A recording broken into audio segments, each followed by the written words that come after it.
kind of beat by Raster's general gameplay. It's crazy.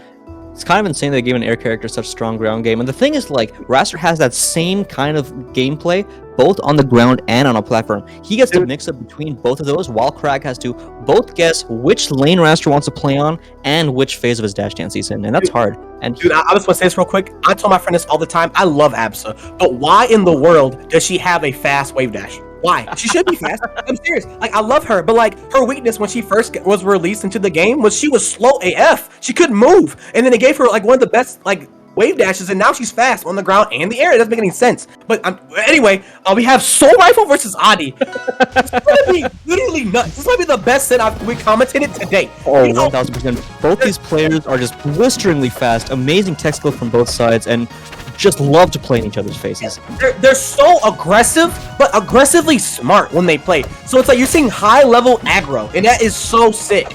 You're not seeing like people just run off and do like just dumb, all the balls to the wall type thing. You're seeing technical, just smart play off stage like this. Oh no! He's serious right now.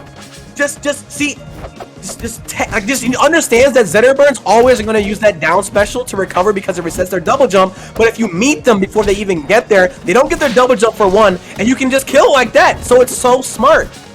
That was so crazy. I mean, it looked like both sides were going to die right there, but the wall gave Soulrifle a place to tech.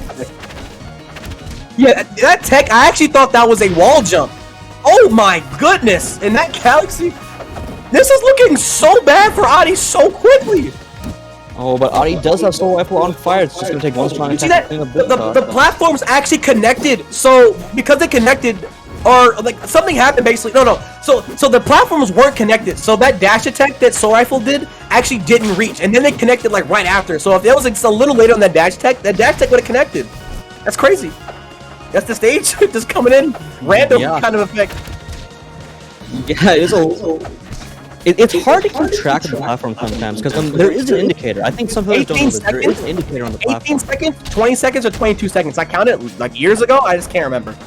Yo, I don't know the seconds. All I know is that when the eyes start blinking, they're about to start moving together, just like that.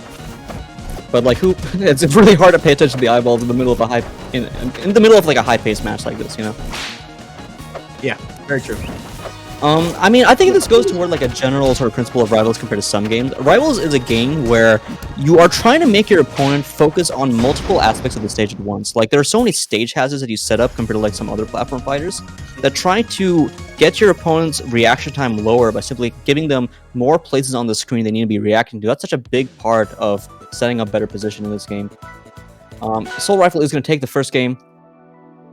Yeah, that was actually a really smart play. It just seemed like he was drowning him in his aggression. Like, Soulrifle is definitely someone who prides themselves of their aggressive play. He doesn't like to be like, the meme of, here's my rushdown character with Maple, and like she puts a seed down, she runs away, right, and she starts throwing seeds behind Maple, or Lily. I mean, like, he really like wants to stray as far from that as possible, and just really tries to be as aggressive as possible, and just try to end your stock with as many setups off stage. Like, you've seen his back airs into his tech scenarios off stage leading to Lily wraps, and then the waveland on stage after that into down strong. He really prides himself with that kind of aggression that has like these setups. So yeah, it just seemed like he just drowned Adi with all that game.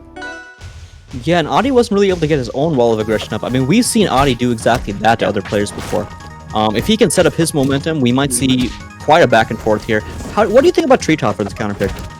So it's smaller stage again, but I guess this is Adi's way of like trying to make up for that last game. He couldn't really get anything started, right? So maybe this is going to be his way on the smaller stage to get that thing started.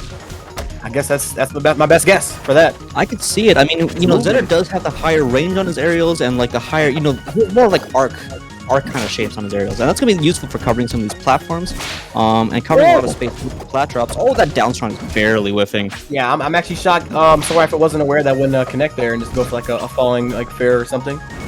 Fireball? Yeah, I mean, it's funny because Soulrifle clearly knew Fireball was coming, but just because it's coming doesn't always make it easy to deal with. Yeah, I mean, ultimately there's a lot of mix-ups involved, and Fireball is just part of the rock paper scissors. Sometimes you won't be ready for it. Yeah. But Soulrifle's still taking its first stock here and keeps the aggression going. He's just chasing circles around this stage. It's funny, Adi was doing amazing in the first stock. He was actually circle camping. Soulrifle there for a while, and then he was getting like percent lead, but Soulrifle was just taking the stocks where Adi is not. And this is the setup I'm talking about. I just talked about that setup. Just going off stage and setting you up into Lily so where he can, you know, waveland and strong attack. It's so effective.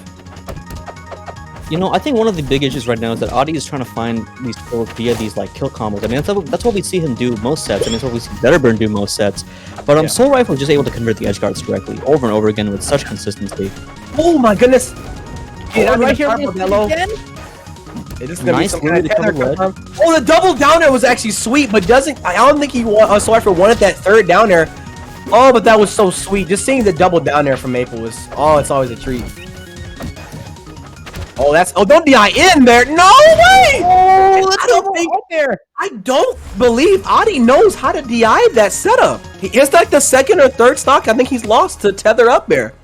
Again, if you guys don't know, when you're about to be tether up air, you know the up air is coming, you hold up, you will actually fall out of the up air before the third hit connects. And the Maple is forced to do a nair to catch the DI on up, and then the nair will kill you off the top or whatever, but like, you just hold up. Like, just hold up.